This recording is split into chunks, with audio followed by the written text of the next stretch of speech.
परिवार मनुष्य के जीवन का सर्वोत्तम जगह है जो हमें शिक्षा, संस्कार और जीवन जीने के आयाम देता है।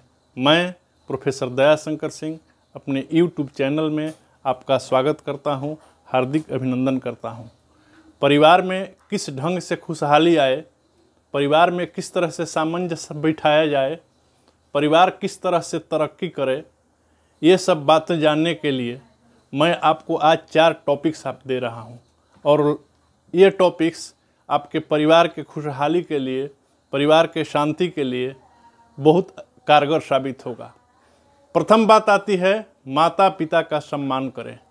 आपके पिताजी भले आपसे कम पढ़े लिखे हैं, कम शिक्षित हैं, लेकिन उनके पास अनुभव का एक बहुत बड़ा भंडार है और वह अनुभव का भंडार जब आपके साथ शामिल होगा तो आप तरक्की के नए आयाम को गढ़ेंगे। चाहे वह व्यवसाय का क्षेत्र हो, शिक्षा का क्षेत्र हो, नौकरी का क्षेत्र हो या किसी भी क्षेत्र में।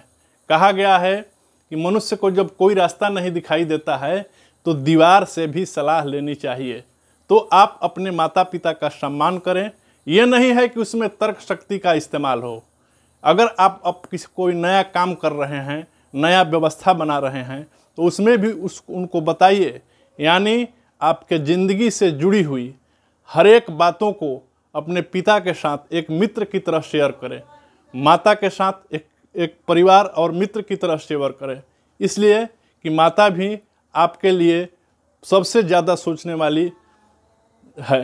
उनको भी आपके बारे में उतना ही चिंता है और वह सलाह आपके जीवन को एक अच्छा मोड़ देगा।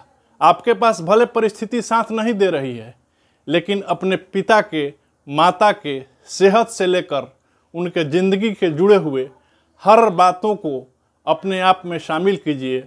उनके सुख और दुख में बिल्कुल तैयार रहिए।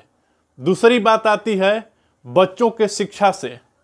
जब बच्चों की शिक्षा देने की बात हो तो आप अपने ज़िंदगी के इस बड़े काम को पूरे लगन के साथ करें। आपके पास जितना कैपेसिटी है, जितना ऊर्जा है, उस ऊर्जा को बच्चों के शिक्षा पर खर्च कीजिए। आप उनके शिक्षा पर खर्च करेंगे तो भविष्य में वह आपके एक बहुत बड़े मकान से, व्यवसाय से बहुत ज़्यादा बेहतर साबित होगा। और पैसा भले आपके पास कम है, लेकिन अगर बच्चे आपके सुसंगठित, शिक्षित और कारगर बन जाएंगे तो आपको ज़िंदगी के हर एक मोड़ पर आपको सहायता मिलेगी और एक अनुभूति जो हृदय से होगी वह आपको महसूस होगी। परिवार में तीसरी बात आती है कि परिवार के कुछ ऐसे सदस्य होते हैं कि एक व्यक्ति थोड़ा आगे निकल गया और एक व्यक्ति थोड़ा सा पीछे छूट गया। आपके सगे संबंधी भी हो सकते हैं, आपके भाई भी हो सकते हैं, या ऐसे व्यक्ति जो आपके परिवार से या आपसे बिल्कुल जुड़े हुए हैं। तो अगर वे पिछड़ रहे हैं, चाहे उनके शिक्षा का मामला हो, उनके स्वास्थ्य का मामला है और आपकी स्थिति अच्छी है, तो आप अपने सामर्थ्य से ज़्यादा उनको उसमें मदद कीजिए। और यह मदद ये जानकर नहीं कीजिए कि वह आपको वापस लौटाएंगे। उसको आप एक खुशी के साथ एक समझौता कर अपने ज़िंदगी से इसलिए कीजिए, ईश्वर ने आपको डेवलपमेंट के लिए बहुत सारा चीज़ दिया है। आप में ऊर्जा है, क्षमता है और खुशी मनाइए।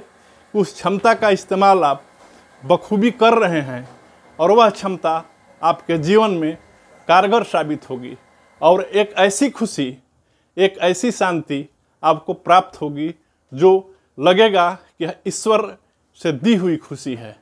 चौथी बात आती है संस्कार से जुड़ी हुई बात। आपके परिवार में सिस्टम हर एक परिवार का अलग अलग होता है, रहने का अंदाज अलग अलग होता है, रहने की कैपेबिलिटी अलग अलग होती है। तो आपको ये देखना है कि हमारे परिवार में किस ढंग से संस्कार पैदा किए गए हैं। अगर उस संस्कार में कुछ कमी है तो उसमें भी सलाह दीजिए, उसमें शामिल होइए और परिवार में संस्कार का अभाव न हो। पश्चिमी सभ्यता में या अपने जीवन के साथ जो भी आपको करना है संस्कार से जुड़कर कीजिए। संस्कार से अगर दूर हटेंगे तो आपको जीवन में दुख प्राप्त होगा। अभी आप अपने जीवन में देख रहे हैं कि जो लोग परिवार के संस्कार से कट कर रह रहे हैं, उनके जीवन में बहुत सारी आपदाएं आ रही है, बहुत सारी विपत्तियां आ रही है और उनके लिए एक समस्या खड़ी हो जा रही है। इसलिए अपने बच्चों से लेकर परिवार के हर सदस्य के पास संस्कार का अभाव बिल्कुल नहीं होना चाहिए। संस्कार से गरीब बिल्कुल मत बनिए। आने वाले दिनों में अपने बच्चों पर, माता पिता पर और मित्रों पर दिल खोलकर शामिल हो जाइए। मैं इस वीडियो के माध्यम से आपसे अपील करूंगा कि इन बातों पर ध्यान रखें और आशा है कि आपके परिवार में खुशहाली आएगी। और आपको ये वीडियो कैसा लगा कृपया लाइक करें, शेयर करें और अभी तक चैनल को आप सब्सक्राइब नहीं किया है तो सब्सक्राइब कर बेल आइकॉन को दबाएं। धन्यवाद।